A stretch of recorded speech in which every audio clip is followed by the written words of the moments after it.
Bien, Père éternel, on veut te remercier pour ce beau dimanche matin d'automne. Merci Seigneur pour la beauté, la splendeur des feuilles qui changent de couleur, pour les rayons de soleil ce matin, Seigneur, qui nous réchauffent. Merci pour la vie, Seigneur. Merci pour la vie que tu nous as accordée ici sur cette terre et merci pour la vie spirituelle que tu nous as donnée en Jésus-Christ. Seigneur, on veut te demander de venir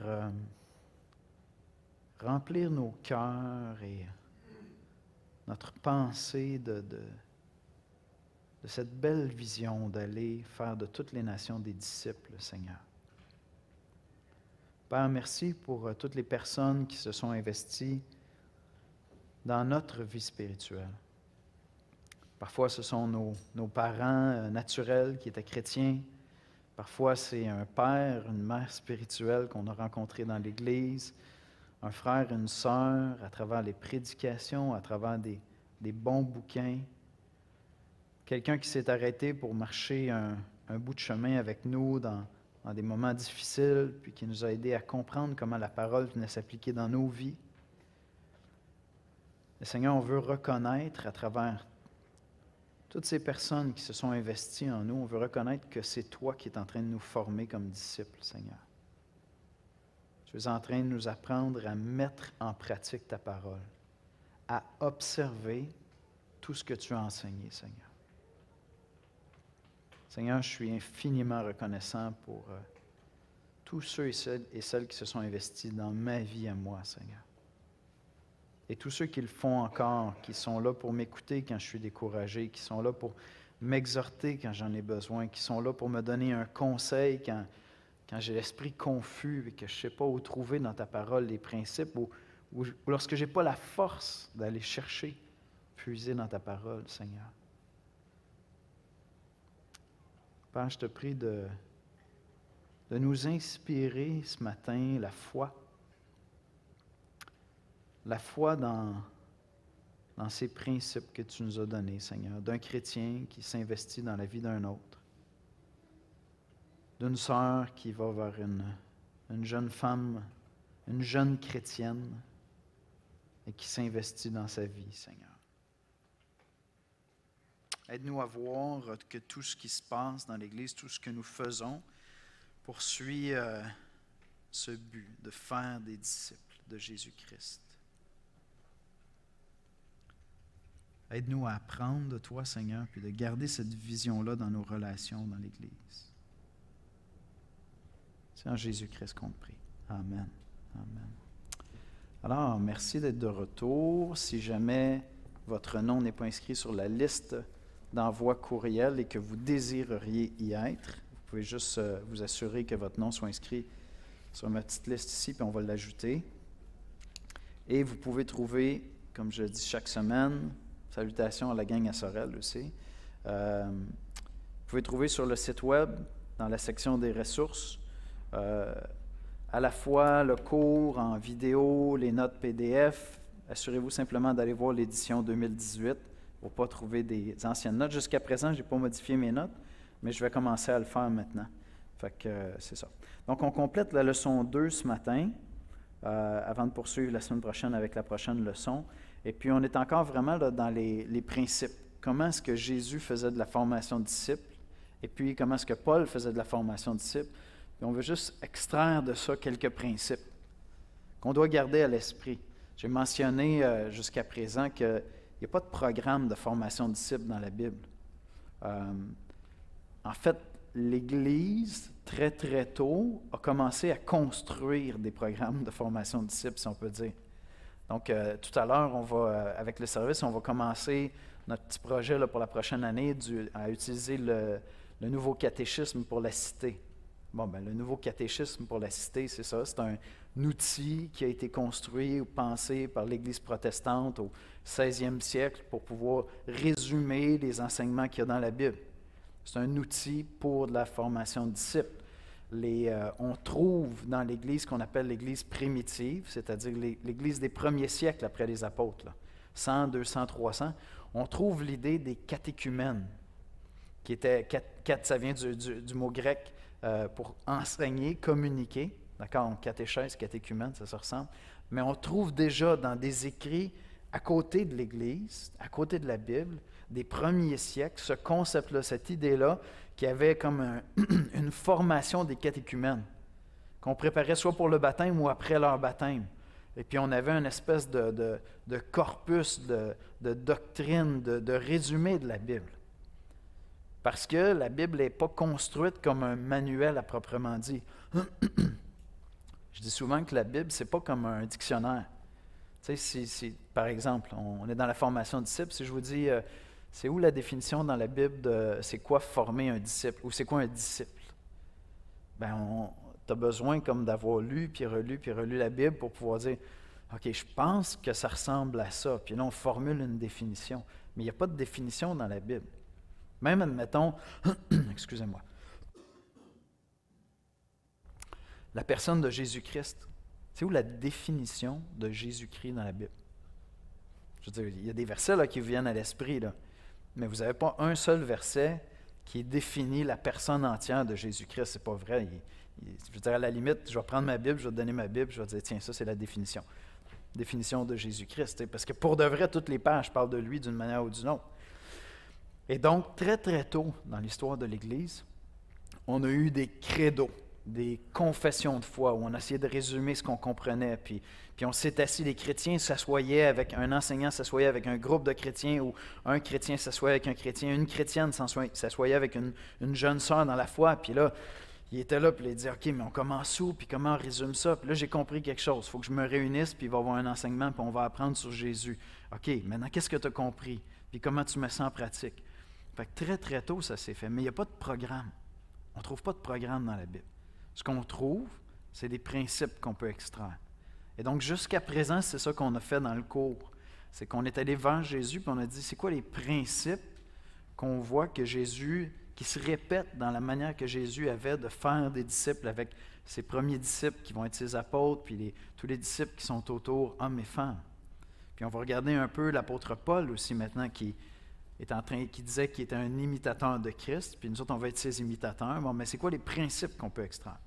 Fait que, ce qu'on a vu ensemble, si vous allez dans le document de la leçon 2, à la page 3, on a vu ensemble cette idée qu'on observe chez Jésus comme une espèce on avance avec des stades. C'est comme si tu as les prédisciples, tu aurais les disciples. C'est pas vrai, là, c'est un peu ridicule de le dire comme ça, mais vous pouvez me suivre avec le tableau des disciples de stade 1, stade 2, stade 3, stade 4. Il n'y avait pas des bananes, vous comprenez, mais il y avait un principe. C'est que Jésus invitait les gens. Puis ensuite de ça, Jésus est un exemple vivant pour eux. Ceux qui décidaient de le côtoyer commençaient à voir un exemple en lui. Ensuite de ça, il commençait à les provoquer davantage, personnellement, à prendre une décision, à s'engager, à le suivre. Et s'ils décidaient de le suivre, là, il disait, bon, mais regardez-moi aller maintenant, parce que bientôt, je vais vous envoyer. Puis après ça, il les envoyait, puis c'était à eux autres de le faire. Il leur donne des responsabilités. C'est un peu comme les principes de base de l'éducation de nos enfants, admettons. C'est ça qu'on fait avec nos enfants. Mais il y a des étapes qu'on prend pour acquis avec les enfants. Mes enfants, lorsqu'ils naissent, ben, ils ne se posent pas beaucoup la question, est-ce que je vais être dans cette famille-là? Tu sais, ça, c'est acquis. En fait, c'est plus tard qu'ils se posent cette question-là. Mais vous comprenez, ils sont dans la famille. Puis, il n'y a pas toute cette étape-là de pré-disciple, puis de je vais le regarder, je vais décider. Ça, c'est plus à l'adolescence qu'ils décident s'ils veulent encore. Mais vous comprenez l'idée? Mais après ça, c'est les mêmes choses. C'est qu'ils me regardent aller pendant toute leur enfance, ils nous regardent aller, puis là, on les enseigne, puis là, on leur donne des choses à faire, puis ils vont les appliquer. Puis, on arrive dans l'Église, puis là, on se dit, OK, on va aller faire des disciples. Comment est-ce qu'on fait ça? Bien, on va prendre un cours le dimanche matin, puis on a fait des disciples. On ne ferait jamais ça avec nos enfants. Vous comprenez? On ne fait pas comme une classe, 30 minutes au début de la journée. OK, les enfants, je vais vous expliquer c'est quoi un bon fils aujourd'hui, une bonne fille. On va s'asseoir, vous allez m'écouter, puis après ça, bien, on se reparle dimanche prochain. On ne ferait jamais ça. Je veux dire, ils seraient morts avant, ou ils se seraient entretués. Je ne sais pas ce qui se serait passé, mais il y a de quoi qui aurait mal tourné là-dedans. T'sais. Non, on marche avec eux à tous les jours, puis on marche avec eux pendant 5 ans, 10 ans, 15 ans, 20 ans. Puis là, moi, ils commencent à quitter la maison, mais à ce qu'on m'a dit, jusqu'à la mort. T'sais. Parce qu'on reste encore là, hein? On continue à jaser, ils ont besoin de conseils des fois, puis la relation évolue. Des fois, c'est eux qui nous donnent des conseils lorsqu'ils vieillissent. Tu sais. Mais donc, on marche avec eux. Puis c'est un peu ça qu'on voit que Jésus fait. C'est quand même du gros bon sens, mais c'est ce que Jésus va faire avec les disciples, parce que qu'est-ce qu'il fait? Il interpelle des individus qui ne sont pas chrétiens, qui ne sont pas ses disciples. Et il veut faire d'eux des gens qui sont capables d'aller le faire à leur tour, interpeller des gens qui ne sont pas ses disciples, puis qui vont être capables de former des disciples comme lui le fait. C'est ça qu'on observe qu'il va appliquer avec les apôtres. Et donc, c'est très simple, mais c'est très facile d'oublier ça lorsqu'on s'investit pour faire des disciples. Ce processus-là doit devenir limpide dans mon esprit pour que je sois en mesure de savoir ce qui ne va pas quand il y a quelque chose qui ne va pas. Parce que des fois, ben c'est ça, j'enseigne quelque chose à quelqu'un, puis là, la personne, elle ne l'applique pas. Puis là, je suis un peu déçu, fait que là, je la challenge, puis là, elle ne l'applique pas. Puis là, je me dis, OK, probablement qu'elle a besoin que je sois une béquille plus sérieusement pour elle. T'sais. Fait que là, je viens à côté d'elle, puis là, elle s'appuie un peu plus fort, puis là mais elle n'applique toujours pas, elle n'a pas d'autonomie. Fait que là, je me dis, aïe, c'est peut-être pas une béquille, il faut peut-être que je devienne sa chaise roulante. T'sais. Fait que là, je deviens sa chaise, elle s'assoit sur moi. T'sais. Puis là, finalement, c'est pas assez, il faut que je devienne son respirateur artificiel. Puis il y a des gens qui professent la foi en Jésus-Christ, puis après 2 ans, ils ne sont même pas capables de prendre une bouffée d'air spirituel par eux-mêmes. Ils ne sont même pas capables d'ouvrir la Bible quand ça ne va pas. Et s'ils ne sont pas connectés sur toi ou sur l'Église, ils ne sont pas capables de faire un pas tout seuls. Mais c'est peut-être parce que je n'ai pas compris ces principes-là quand je me suis investi en eux. Puis dès qu'ils ont crié à l'aide, je me suis garoché pour pouvoir... Non, regarde, je vais te le montrer, là, ta Bible, c'est la page 324. Tu sais. Ils ne savent même pas encore c'est quoi les livres dans la Bible. Tu sais. Fait que c'est parce que j'ai manqué ces principes-là. J'ai négligé, je suis devenu comme hyper protecteur, puis là, ils n'ont pas appris à respirer. Non, Jésus dit à un moment donné, il faut tes pouces, tu sais, puis peut-être qu'il faut qu'ils se fassent mal. S'ils se font mal, ils vont dire, ça ne marche pas l'Évangile. Ah, OK, bien maintenant, là, on va en parler. Ça veut dire que tu as essayé, tu sais, ça ne marche pas. Tu as essayé, là, on va avoir une conversation. Fait que c'est simple, mais c'est essentiel. Je vous dirais c'est essentiel avec vos enfants, mais c'est essentiel avec vos enfants spirituels, je peux dire. Est-ce que vous avez des questions juste sur ça? Juste sur ces principes-là? Leur application? Ou c'est limpide pour vous? Ça va? Good. Puis là, je viens de me rappeler que ça se peut que je reçoive des questions de Sorel. Pardon.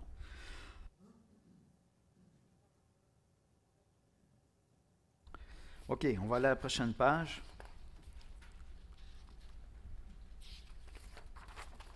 Donc, à la page 4, on les a juste résumés. Regarde et apprends. Regarde et assiste-moi. Donc, ça veut dire que c'est ça que vous allez faire dans la formation de disciples. Si vous avez dans l'esprit que vous allez faire de la formation de disciples, puis ça va se résumer à prendre un café avec la Bible ouverte, bien, vous avez bien compris à peu près la première étape. D'accord? Mais il faut que ça aille plus loin. Puis, c'est pas simplement, dès le début, de dire OK, mais va appliquer ça cette semaine chez vous. C'est pas suffisant. La personne est supposée te voir vivre ta vie chrétienne. C'est pour ça qu'on dit, comme contexte idéal pour faire de la formation de disciples, c'est dans ton petit groupe, puis ton petit groupe est en train de servir, puis on sert ensemble, c'est dans ton ministère, puis tu sais, fait qu'on sert ensemble, on va prendre un café, tu viens manger chez moi, tu me vois là, oh, tu as vu que c'était tendu avec mon épouse tantôt, intéressant, hein? Comment on sort de là? Qu'est-ce qu'on fait avec ça? Tu me vois avec mes enfants, tu me vois dans le réel, tu me vois souffrir, tu me vois m'en sortir, puis là on jase de choses réelles, on parle de vraie vie, là. Regarde et assiste-moi. Fait que je vais te donner des responsabilités. Tu vas prendre des parties de ce que je fais. Fais l'œuvre, je suis disponible pour t'aider. Vas-y, c'est à ton tour maintenant. Non, mais j'y arrive pas, c'est la catastrophe. C'est correct, c'est là qu'on va débriefer ensemble. On va discuter de ça ensemble. Fais l'œuvre, puis je te regarde aller, je prie pour toi. Ça va? Paul et la formation de disciples. Encore une fois, vous allez voir, c'est tellement simple, mais en même temps, c'est tellement riche. Puis ça va nous permettre ce matin de compléter, dans le fond, juste les grands principes sur la formation de disciples. Vous pouvez tourner dans vos Bibles avec moi dans 2 Timothée 2, 1 et 2.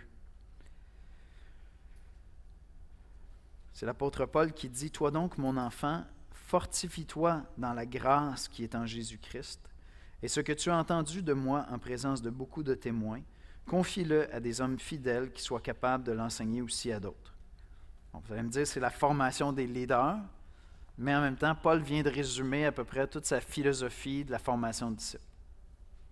À peu près toute sa philosophie est là. Si on ajoute à ça 1 Corinthiens 11, versets 1 et 2, « Soyez mes imitateurs comme je le suis moi-même de Christ. Je vous loue de ce que vous vous souvenez de moi à tous égards et de ce que vous retenez mes instructions telles que je vous les ai enseignées. » Ces deux passages-là, plus Philippiens 1, là, on va aller voir ensemble Philippiens 1, je vous dirais, là-dedans, vous avez toute la philosophie de la formation de disciples pour Paul, qui ressemble beaucoup à la philosophie de Jésus ou aux pratiques de Jésus. Quelqu'un qui veut me dire qu'est-ce que vous voyez dans 2 Timothée 1 et 2 qui nous aide à comprendre la philosophie de la formation de disciples selon Paul. Juste en levant la main, si vous regardez 2 Timothée 2, 1 et 2, qu'est-ce que vous voyez là-dedans? Est-ce que j'ai un brave, une brave?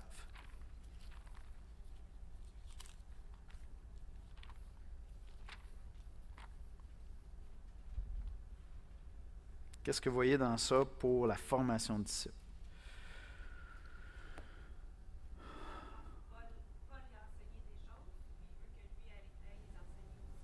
OK, donc Paul a communiqué des choses, puis il s'attend définitivement à ce que Timothée répète, qu'il aille le faire. On voit l'idée d'une espèce de courroie de transmission. D'accord? Excellent. Le tout début du verset, vous devriez répéter 4 millions de fois aux gens en qui vous vous investissez, « Fortifie-toi dans la grâce qui est en Jésus-Christ. » Vous devriez répéter ça à toutes les fois où ils arrivent puis ils sont découragés, puis ils disent « J'y arrive pas, je ne suis pas capable. » Non, il faut que tu te fortifies dans la grâce qui est en Jésus-Christ. C'est là qu'est ta force. Ta force se trouve à te reposer dans sa grâce. Sa grâce va pourvoir, sa grâce a pourvu à ton salut, sa grâce va pourvoir à ta croissance. Aie confiance que lui est patient et qu'il va t'accompagner, qu'il va te fortifier. Fortifie-toi dans la grâce. Que tu as entendu de moi en présence de beaucoup de témoins, ça veut dire qu'il l'a dit, il l'a répété. Paul, il dit, tu sais déjà ce que tu as enseigné, ce que tu as à enseigner. C'est ça qu'il dit à Timothée. Tout ce que tu as enseigné, c'est ce que tu m'as entendu dire. Tu l'as entendu de ma bouche. Va juste le répéter. Donc, c'est ça. Je suis en train d'enseigner, puis les gens avec qui je suis... Tu sais, tu te rappelles, on faisait des études, on regardait. Tu te rappelles ce qu'on a vu ensemble? Va juste transmettre ça. Va le répéter à d'autres. Va le communiquer à d'autres. Confie-le à des hommes fidèles. Bon, ça, c'est un des principes. Est-ce que Jésus choisissait ses disciples? Oui. Les apôtres, hein, tout le moins. Mais il les choisissait tous, ses disciples, dans le sens que s'il y avait une foule de 350 personnes, puis là, il disait « Qui veut être mes disciples? » Il y en a 350 qui lèvent la main. Là, il disait « OK, allez vendre tous vos biens, puis donnez-les aux pauvres, puis venez me suivre. » Puis là, il restait 3 personnes. « OK, j'ai fait ma sélection, c'est ça qu'il vient de faire. » Est-ce que l'apôtre Paul faisait ça? Est-ce que Paul choisissait ses disciples? On a une instance assez troublante. Tu sais, de quelqu'un qui a jugé comme inapte. Est-ce que vous vous rappelez de Marc, dans les Actes? Puis il dit, non, moi je ne peux pas continuer avec celui-là. Puis Barnabas, puis lui, on est en désaccord. Lui a dit, non, je suis désolé, il n'est pas prêt. On le renvoie chez sa mère, là, qui aille finir de maturer, là, puis il viendra servir avec nous. Puis Marc n'était pas d'accord. Qui a eu raison? Ben, plus tard, dans les lettres pastorales, Paul va dire, envoyez-moi Jean-Marc, il m'est utile. Ah ouais, une chance que Barnabas l'a récupéré, celui-là. Hein? Maintenant, il est utile. C'est drôle, ça. Non, mais c'est ça. C'est ça, c'est que c'est un des principes que moi je retiens, c'est que lorsque je m'investis avec quelqu'un, à quelque part, il faut que moi je sois convaincu que la personne veut avancer, puis il faut que la personne dise « Ok, je veux te suivre, je veux apprendre avec toi. » Puis si ça ne clique pas, ça ne veut pas dire que c'est un non-chrétien, un hérétique ou n'importe quoi. Ça ne veut pas nécessairement dire ça. Ça veut peut-être juste dire que ça ne clique pas. Dieu va placer quelqu'un d'autre sur son chemin. Puis moi, j'ai dû apprendre ça, là, parce que comme pasteur, admettons, tu dis « Moi, Dieu m'a donné la responsabilité de former l'Église. » Puis là, tu t'investis dans la vie de quelqu'un, puis tu es déçu, la personne, elle ne grandit pas, ça ne va pas, la personne, comme il y a une distance qui s'installe, puis à un moment donné, il y a quelqu'un d'autre qui rentre dans sa vie, puis La personne se met à fleurir. Ben, gloire à Dieu. C'est correct, ça. Moi, je ne suis pas le Saint-Esprit. Tu n'es pas le Saint-Esprit. Fait que Paul laisse Barnabas, il se sépare de Barnabas, c'est quand même sérieux là, comme désaccord. Il se sépare de Barnabas. Barnabas part avec Marc. Pour autant qu'on peut comprendre, c'est le Jean-Marc qu'on trouve plus tard, qui va être utile. Et donc, il y a quelque chose qui doit se passer. Il faut qu'il y ait un engagement avec la personne en qui je m'investis ou les personnes en qui je m'investis, puis eux envers moi. Fait que c'est une des choses qu'on discute régulièrement. Lorsque les gens viennent me voir et disent « Regarde, j'ai commencé à m'investir dans telle personne, puis ça ne fonctionne pas. » Mais des fois, je vais leur dire « Donne-y un devoir. » Puis dis on se rappelle quand tu as fait ton devoir. Je veux que tu saches que je vais prier pour toi. Là. Ma porte est toujours ouverte. Mais on se rassoit ensemble quand tu as fait ton devoir.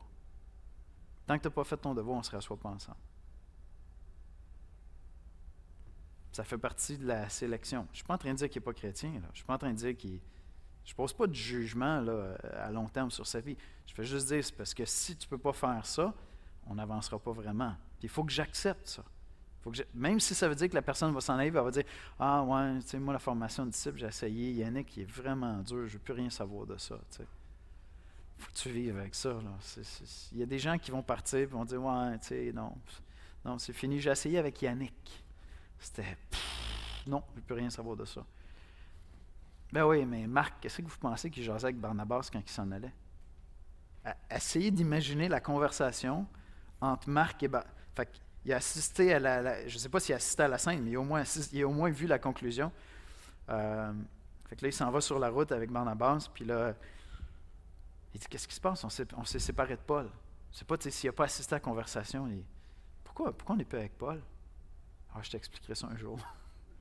Il ne croyait pas en toi pour l'instant, il voulait te renvoyer, mais je n'étais pas d'accord. Moi, je pensais qu'il fallait que tu restes. Fait que je me suis séparé de mon compagnon d'œuvre pour pouvoir continuer à travailler avec toi. En tout cas, ça a dû être une conversation vraiment intéressante. Mon Marc, qui devait être complètement découragé, c'est comme « Aïe, aïe, Paul, il trouve que je suis un loser. Il voulait me renvoyer à la maison, je suis juste un loser. Mon Barnabas, qui est fils de consolation. Ben non, confie-toi dans la grâce. Oh, mais c'est pas Paul qui dit ça, fortifie-toi dans la grâce. Puis c'est quoi, la grâce n'était pas suffisante pour moi? Vous comprenez, ça devient une vraie conversation, là. Ça devient une vraie... Comme nous, on va les avoir. Mais c'est ça fait partie de la vie. Mais Paul choisissait les individus en qui il s'investissait. Il l'a fait pour Timothée, il l'a fait pour Barnabas. Fait que Timothée il a dit, OK, c'est bon. Barnabas, non, on le renvoie celui-là. Quelqu'un d'autre s'occupera de lui. Mais je ne suis pas en train de dire que Paul a dit à Barnabas, mais finalement, tu n'es pas chrétien, tu ne t'es pas converti. Fait que va te convertir, on s'en reparlera. C'est pas ça. Ça doit être là dans la formation de disciples. Il faut qu'il y ait un engagement, il faut qu'il y ait une décision mutuelle, il faut qu'on décide de cheminer ensemble. Si la personne dit, écoute, ça ne fonctionne pas, je vais lui faire mes recommandations sans prendre offense personnelle. Puis je vais dire, écoute, peut-être que Dieu veut travailler quelque chose dans ta vie, peut-être que Dieu va placer quelqu'un d'autre sur ton chemin. Je pense qu'il y a des défis. Puis moi, je le vis là, à échelle quand des gens quittent l'Église. Des fois, il y a des gens qui quittent l'Église. On n'est pas en chicane. Mais ils sont là et ils disent, j'arrive comme plus à grandir ici. Puis là, ça te brise le cœur en deux. Là. Tu te dis, mais voyons, c'est pas... Tu ne quittes pas l'Église juste parce que tu n'arrives plus à grandir. On enseigne la saine doctrine. Tu vas là ailleurs, ils vont enseigner la même Bible. Tu sais, c'est quoi qui se passe? Mais humblement, il faut que je dise, bon ben, c'est à la grâce de Dieu, tu sais, que Dieu te bénisse. Puis je vais faire des recommandations comme pasteur. Puis je vais dire, regarde, par exemple, des fois on va dire, regarde, j'ai l'impression que tu n'es pas vraiment enseignable. Puis que tu vas aller essayer une autre église, mais après ça, tu vas en essayer une autre, puis après ça, tu vas en essayer une autre, puis après la 4e, tu n'iras plus du tout dans aucune église parce que les églises, c'est vraiment pas bon. Moi, je suis tout seul avec Dieu, puis la Bible, puis Internet. Fait que des fois, c'est ça qu'on dit aux gens. Puis j'essaie de dire avec beaucoup d'amour, tu sais, mais je les laisse aller. C'est pas que je pense que la personne n'est pas chrétienne. Je pense qu'il y a quelque chose qui ne va pas. Puis peut-être que je me trompe, c'est à la grâce de Dieu. Tu sais. Puis, fait que j'ai des gens, là, je me souviens d'un frère, là, il avait vécu une crise d'église énorme ici. Puis il a été vraiment pulvérisé à travers ça. Il n'était pas proche de moi, il était proche de quelqu'un d'autre, mais ça l'a vraiment démoli. Quand moi je me suis converti, là, pour moi, là, c'était un leader dans l'Église. Quelques années après, c'est à peine s'il arrivait à se traîner jusqu'à l'Église. Puis j'ai essayé de prendre soin de lui pendant des années pour l'aider à se relever. Il était comme... Il dormait au gaz. Il venait à l'église, dormait au gaz. Régulièrement, des gens venaient me voir et me disaient « Hey, t'as le frère, il me semble qu'il pourrait s'impliquer plus. » Je sais, mais il me semble qu'on devrait Ouais, mais c'est parce qu'il est comme... Il est brisé en dedans, puis on essaie. Puis finalement, comme presque 12-13 ans plus tard, il a quitté l'assemblée, il n'était pas en mauvais terme, il s'est joint à une autre assemblée, il y avait des besoins, tout ça. Il est en train de fleurir. C'est la ressource la plus importante dans son église locale actuellement. Moi, je bénis Dieu pour ça. Quand on se croise, on a juste des sourires, je suis juste content de le voir là. Mais ça me demande d'avoir l'humilité de dire, c'est le Saint-Esprit qui est le coach. Vous comprenez? C'est le Saint-Esprit qui est le coach. Fait que, quelques principes avec Paul. Si on va juste au bas de la page, on va les résumer. L'importance d'être un modèle. Fait que Paul se donne lui-même en exemple. Soyez mes imitateurs, comme je suis moi-même l'imitateur de Christ. Fait que c'est challengeant, la formation de disciples. Je pense que c'est ça qui freine le plus de chrétiens de s'investir dans la formation de disciples. Ils craignent d'avoir à être observés. D'accord? Mais je veux dire, vous êtes observés, le Seigneur vous observe à tous les jours. Il y a plein de gens qui vous observent. Faites-vous-en pas. Fait que t'investir dans la formation... J'ai personne à date là, qui s'est investi dans la formation de disciples, puis ça l'a fait ralentir dans sa croissance spirituelle. J'ai jamais vu ça en 20 ans. D'accord? Ça fait 22 ans là, que je suis dans le ministère. Je n'ai jamais vu quelqu'un qui s'investit dans la formation de disciples, puis à cause de ça, là, il arrête de grandir spirituellement. J'ai pas vu ça. Quelqu'un qui s'investit puis qui se trouve incompétent, pour moi, il y a déjà les 2 premières qualifications. Tu veux t'investir, tu te sens incompétent. Amen, on est bien parti, là, ça va bien. Tout va bien jusque-là. Okay? Tu es prêt à être observé, des gens qui vont observer ta vie, puis tu trouves que tu ne l'as vraiment pas. Ça part bien, ça. Ça veut dire que tu vas pointer les gens vers Jésus souvent. On est dans la bonne direction. Mais je pense que ça, la crainte d'avoir quelqu'un qui nous regarde puis qui dit « Ouais, tu n'es peut-être pas le modèle que je pensais. » tu sais, ça nous paralyse. Ça nous paralyse. Bon, peut-être qu'il y a l'insécurité. L'insécurité vient parfois d'un orgueil mal placé. D'accord? L'insécurité, pour avancer, vient parfois d'un orgueil mal placé. Si j'essaie, je pourrais me planter, j'aurais de l'air de quoi? Tu sais? Ceux que je forme sont appelés à m'imiter en ce que je ressemble à Jésus-Christ. Fait que je le répète toujours. Tu ne pourras pas tout imiter chez moi, là, mon ami. Là. Puis c'est pas moi qui va tout t'enseigner. Je ne suis pas le modèle de tout. Moi, Yannick, là, dans ma personnalité, j'ai dû accepter très, très tôt. Là, puis encore aujourd'hui, c'est pas que je ne travaille pas là-dessus. Je ne suis pas le modèle de la compassion la plus chaleureuse, spontanée. J'ai l'air bête, je suis désolé. Fait que c'est ça la réalité. Je ne suis pas ça. Puis, au début, j'étais là, puis je regardais, tu sais, un de mes grands amis, c'est Stéphane Gagné. C'est comme, il est là, il te touche, il te saute dessus, il est à un arrêt d'autobus, il s'en va, il se met à jaser avec le gars. Puis je dis, lâche-le, tu vas le mettre mal à l'aise. Mais non, ils sont partis, c'est des grands chums. Tu sais, François Picard, il est comme ça. Là, je regardais ces gars-là, puis là, je me disais, c'est mes amis. Je peux pas être... Moi, je regardais François Picard, je me disais, je ne suis pas appelé à être pasteur. Je ne suis pas appelé à être pasteur, je ne suis pas chaleureux comme ça, je n'ai pas cette affection-là, tu sais. Fait que j'ai dû accepter que les gens ne vont pas tout apprendre de moi. Ils vont apprendre de moi ce que je peux leur donner. Puis là où ce n'est pas mes forces, je vais les pointer dans d'autres directions. Tu sais. Mais là où je suis à la ressemblance de Christ, imite-moi. Ça va. Maintenant, le coach trouve la force non en lui-même, mais dans la grâce qui est en Jésus-Christ. Tournez avec moi dans Philippiens, au chapitre 1, s'il vous plaît. Je ne pense pas qu'on peut l'afficher, je ne l'avais pas mis dans les notes. Alors, tournez avec moi dans Philippiens 1. On va juste aller voir rapidement un principe très, très important pour la formation de disciples.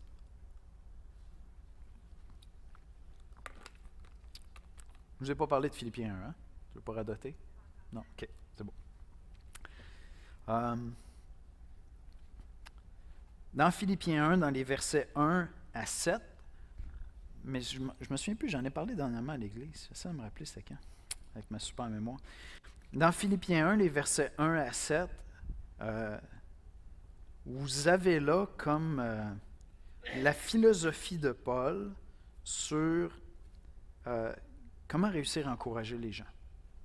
Comment réussir à encourager les gens d'une manière qui est profondément spirituelle et biblique. Tu sais, on veut encourager les gens en leur disant « t'es bon, t'es fin, t'es capable, tu as toutes les ressources en toi pour réussir, tu sais, des choses comme ça, ce qu'on va entendre souvent. C'est pas ça que Paul fait. Regardez bien ce que Paul fait à partir du verset 3. « Je rends grâce à mon Dieu de tout le souvenir que je garde de vous, ne cessant dans toutes mes prières pour vous tous, de manifester ma joie au sujet de la part que vous prenez à l'Évangile depuis le premier jour jusqu'à maintenant. » Vous savez, on dit, le Seigneur nous a enseigné à se retirer lorsqu'on va aller prier, puis ma vie de prière, c'est pas supposé être l'objet d'orgueil. Tu sais, je ne suis pas là pour me vanter que je suis un extraordinaire homme de prière. Mais en même temps, ce que Paul est en train de faire ici, c'est qu'il dit, laissez-moi vous partager comment je prie quand je prie pour vous. Je vous donne accès là, à ma liste de prières quand je prie pour vous. Puis il commence en disant, je rends grâce à mon Dieu de tout le souvenir que je garde de vous, ne cessant dans toutes mes prières pour vous tous de manifester ma joie au sujet de la part que vous prenez à l'Évangile depuis le premier jour jusqu'à maintenant. Je me rappelle du début de votre foi. C'est ça qu'il dit. Puis ça m'apporte de la joie. C'est une source de joie pour moi, juste de me rappeler. Puis quand je prie pour vous, je suis toujours en train de dire, merci Seigneur, merci pour Daniel, merci pour M. Sylvestre, merci pour Denis. Parce que je me rappelle de leur marche dans la foi. Maintenant, regardez qu'est-ce qu'il dit. Je suis persuadé que celui qui a commencé en vous cette bonne œuvre la rendra parfaite pour le jour de Christ. Là, il parle de sa foi maintenant pour l'avenir. Il dit, quand je pense à vous, je rends grâce pour le passé. Maintenant, voici ce que j'ai dans mon cœur quand je pense à vous pour l'avenir. Il est rempli de foi pour l'avenir.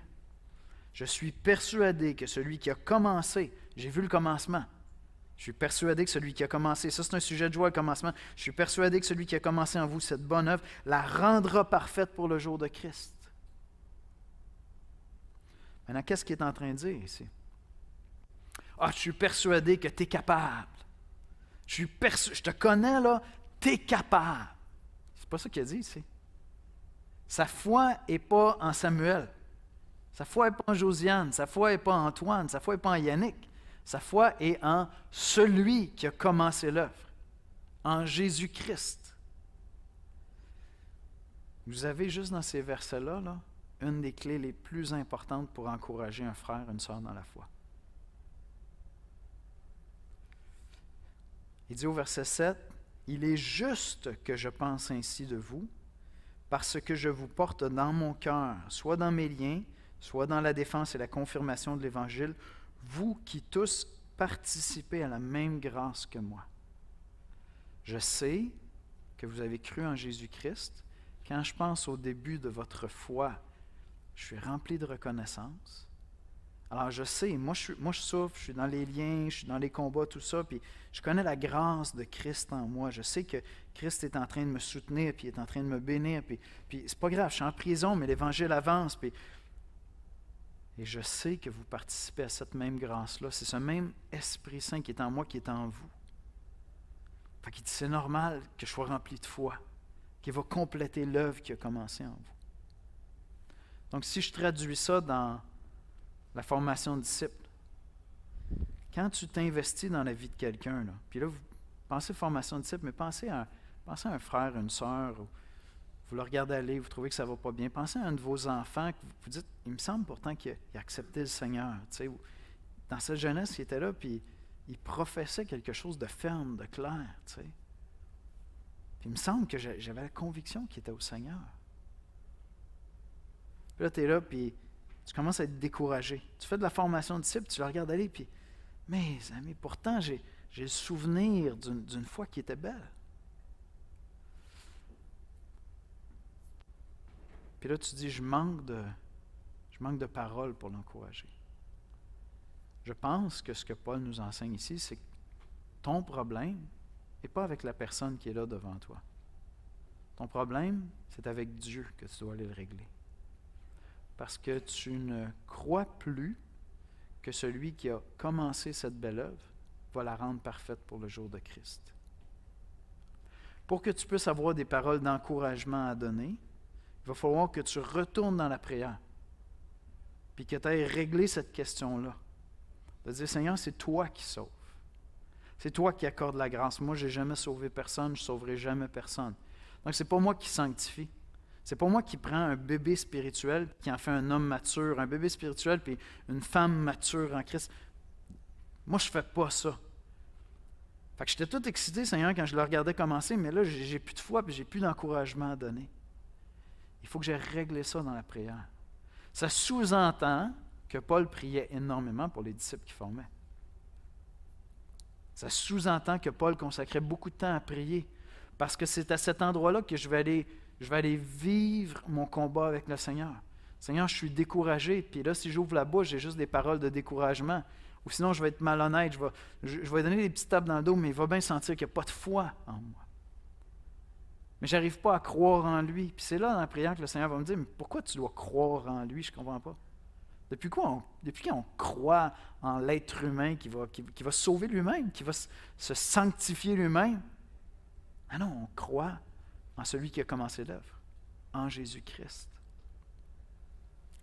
Alors je vous le dis, ces versets-là là, peuvent révolutionner complètement votre capacité d'encourager les gens.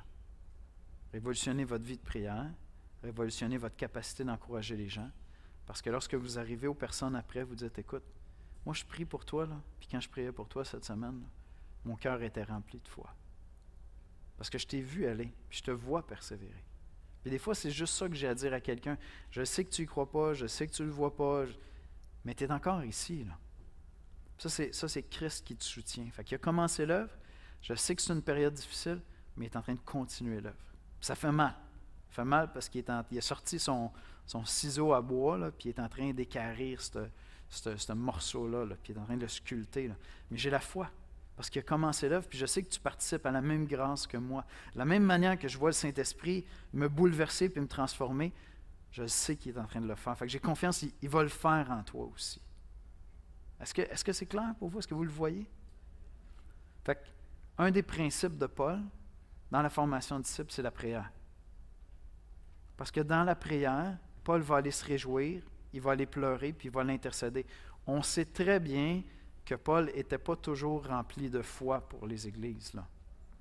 Je veux dire, il leur dit, vous me causez tellement de soucis. Mais des soucis, c'est quoi? C'est des inquiétudes? Ça veut dire que Paul est en train de dire que les églises lui causaient beaucoup d'inquiétudes. Donc, il y avait des combats spirituels que Paul vivait dans la prière pour les églises. Il disait, Seigneur, ça va mal, cette église-là. Corinthe. Écoutez, Corinthe, là, quand vous prenez le temps de faire l'étude comme il faut, il nous manque 2 Corinthiens. Je ne suis pas en train de blasphémer, là. La Bible est complète, d'accord? Mais il y a d'autres lettres que Paul a écrites. Fait que quand on met toutes les pièces ensemble, là, entre 1 Corinthien et 2 Corinthiens, il y a une autre lettre qui est là. Parce que Paul s'est rendu à Corinthe entre 1 Corinthien et 2 Corinthiens. Si vous le lisez attentivement, vous allez le voir. Puis il a été chassé de là. Il n'a pas pu venir exercer son ministère. Il a fallu qu'il envoie des ambassadeurs, littéralement, pour après ça pouvoir revenir et avoir un ministère envers eux. Fait que je pense que cette église-là, là, il a dû vivre des combats spirituels assez intenses. C'était pas toujours comme « je me réjouis ». D'ailleurs, c'est une lettre aux Philippiens, c'est pas une lettre aux Corinthiens. Là. « Je me réjouis ». Non, l'Église, il causait plein de soucis. Ça n'allait pas bien. Il devait lutter dans la prière pour cette Église-là. Pour faire de la formation de disciples, il faut que je décide de m'investir dans la prière puis que j'aille lutter dans la prière. L'importance d'être un modèle. Ceux que je forme sont appelés à m'imiter en ce que je ressemble à Christ. Le coach trouve la force, non en lui-même, mais dans la grâce qui est en Jésus-Christ. Vous participez à la même grâce, c'est lui qui va compléter l'œuvre, c'est pas moi. Parce que ça nous challenge, nous aussi. Là. J'arrive, puis là, je dis, Seigneur, je n'ai pas réussi à les faire grandir. Si je m'écoute comme il faut parler, le Seigneur va me dire, ah, parce que tu as déjà réussi à les faire grandir. Tu as déjà produit la sanctification dans un individu, Yannick. Intéressant. Je ne savais pas ça. Il faut que tu m'enseignes ça. Tu me donneras tes conseils. Tu n'as jamais réussi à faire grandir personne, Yannick. C'est moi qui le fais. C'est le Saint-Esprit qui est le coach. Fidélité aux enseignements reçus plutôt qu'une recherche constante de l'innovation. C'est très fort chez Paul. Je vous ai transmis un dépôt. C'est correct, il y a des livres chrétiens qui sortent, il y a plein d'affaires, c'est trendy. On va essayer cette méthode-là, ça va faire des disciples. T'sais. Non, on va s'en tenir à ce qui est dans les Écritures. Je n'ai pas besoin de réinventer la roue, j'ai tout reçu cela. Je vais m'en tenir à ce qui est là. L'innovation, ça peut être intéressant. Il y a une place pour ça, là. Paul n'avait pas ça, des PowerPoint, puis on a décidé qu'on ne fonctionnait pas avec des rouleaux. Vous n'êtes pas arrivé avec vos 66 rouleaux en dessous de vos bras. On a décidé de couper ça puis mettre ça comme ça. Puis même, on est rendu maintenant qu'on met ça là-dedans. Fait que c'est correct, il y a une place pour l'innovation, mais la substance, la nourriture spirituelle, les doctrines, les principes spirituels, il n'y a pas de place pour l'innovation. Ça nous a été donné, c'est complet, c'est là. Puis je vais juste les tirer dans la parole, puis je vais les communiquer, m'assurer que les personnes les reçoivent bien, qu'ils les comprennent bien. Fait qu'on termine avec ceci ce matin à la page 6. Définition d'un disciple de Jésus-Christ. Je vous avais posé la question au début, ce serait quoi votre définition? Un disciple de Jésus-Christ est une personne qui a reconnu son état de perdition éternelle et qui a reconnu que la foi en Jésus-Christ seul peut le sauver. Si vous prenez cette définition-là, puis vous prenez les stades, là, pré-disciple, stade 1, tout ça, vous allez pouvoir les trouver. D'accord? C'est une personne qui consacre à présent le meilleur de ses énergies à ressembler de plus en plus à Jésus-Christ et qui a saisi l'importance de la grâce dans sa vie chrétienne. Donc, ce n'est pas du légalisme, ce n'est pas que je vais réussir à me reformater, c'est la grâce. Enfin, c'est une personne qui vit pour le royaume de Dieu et la mission que Christ nous a confiée, rejetant l'esprit de ce siècle et chérissant Christ plus que toute autre chose. Ça, c'est un disciple de Jésus-Christ. C'est ça qu'on veut faire. Puis on peut tous, par moment, prendre ça et dire « Ah, OK, mais là, je ne suis pas un disciple. Ah, aujourd'hui, je suis un disciple. » Non, on est en train de grandir là-dedans. Mais c'est ça que je veux faire avec les personnes en qui je m'investis. D'accord? Quelqu'un qui a compris son état, quelqu'un qui s'est confié dans la grâce pour se convertir, quelqu'un qui se confie dans la grâce pour grandir, quelqu'un qui consacre ses énergies à imiter Christ puis à faire avancer son royaume. J'ai un disciple de Jésus-Christ. Et par la grâce de Dieu, c'est ça qu'on veut faire lorsqu'on va faire des disciples, sachant que c'est le Saint-Esprit qui fait les disciples. Définition de la formation de disciples. La formation de disciples est une relation intentionnelle. Intentionnelle, on l'a vu ensemble. C'est quoi les intentions? C'est quoi les principes? Fondée et motivée par l'amour, dans laquelle on marche côte à côte. Donc, on marche aux côtés de d'autres disciples de Jésus-Christ pour nous encourager, nous équiper et nous provoquer à grandir vers la stature parfaite de Jésus-Christ et à entrer entièrement dans la mission de faire des disciples de toutes les nations. C'est ça la formation de disciples. On va marcher ensemble, on va être intentionnel. Donc, c'est différent de côtoyer les gens à l'église le dimanche matin. Je côtoie des frères et sœurs, je ne suis pas nécessairement en train de faire de la formation de disciples avec eux. On va parler de formation de disciples quand il y a vraiment une intentionnalité.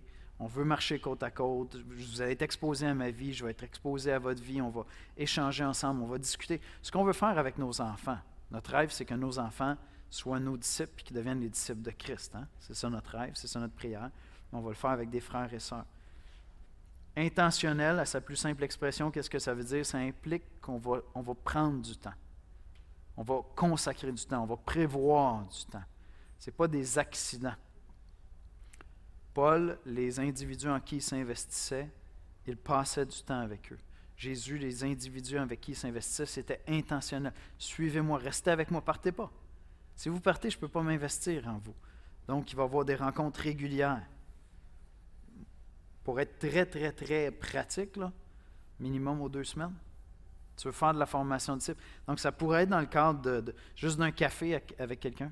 Tu vas prendre un café, il y a quelqu'un au travail qui vraiment est intéressé, vous commencez à étudier la Bible ensemble, une fois par 2 semaines, une fois par semaine, vous dites, on prend un café sur l'heure du lunch, on sort du bureau, on s'en va au restaurant, on étudie ensemble la Bible, puis tu es en train de découvrir. On fait la foi chrétienne expliquée ensemble à travers l'Évangile de Marc, puis tu vas découvrir qui est Jésus, puis après ça, tu vas continuer. Tu sais. Mais ça prend un minimum de temps ensemble. C'est tout le contraire de « Hey, ça serait bon de prendre un café ensemble ». Ça, je suis après pré-disciple, d'accord? Ça serait bon de prendre un café ensemble. Peut-être qu'il y en aura un, peut-être qu'il n'y en aura pas un, on verra. On marche avec d'autres disciples. Le seul maître, c'est Jésus-Christ. Par conséquent, il n'y a pas de véritable hiérarchie, mais une communion entre frères et sœurs. Certains sont plus avancés dans la foi, ils servent de coach, mais pour former un disciple, il faut se présenter nous-mêmes comme un pécheur en formation vers la stature parfaite de Jésus-Christ. La transparence, les confessions doivent aller dans les 2 sens. Par le fait même, le disciple en formation apprendra que la sanctification est un long processus et que la vie chrétienne repose énormément sur l'humilité et sur le support mutuel. La première personne qui s'est investie dans ma vie pour faire de la formation de disciple avec moi, c'était Richard Hull. En dedans de quelques mois, il m'a dit « Yannick, je dois quitter l'Église. Il y a une crise dans l'Église. J'ai joué un rôle important dans cette crise-là. Puis celui qui me conseille me dit que je suis mieux de me retirer. Autrement, ça va briser l'Église en deux. » C'était mon premier coach. Il me partageait ses échecs à lui. Prie pour moi. Ciao. C'est comme ça que ça s'est passé. Mais voyez-vous, on partageait, il était vrai, il était honnête. Le Seigneur l'a relevé, puis c'est glorieux, c'est merveilleux. Mais c'est ça. Fait que quand je fais de la formation de disciples, personnellement, là, je suis toujours le premier à confesser. Toujours le premier à confesser. Partager mes combats. J'y vais avec jugement, avec discernement. J'ai quelqu'un devant moi, qu'est-ce qu'il est prêt à entendre, qu'est-ce qu'il peut recevoir. Prie pour moi dans ça. Je partage mes souffrances à moi, mes difficultés, mes défis, mes combats. Paul le faisait. Priez pour moi. Priez pour moi, c'est difficile, c'est lourd. Tout le monde est en train de m'abandonner. Priez pour moi. Il n'était pas un super spirituel, c'était pas un SS, là. Comprenez?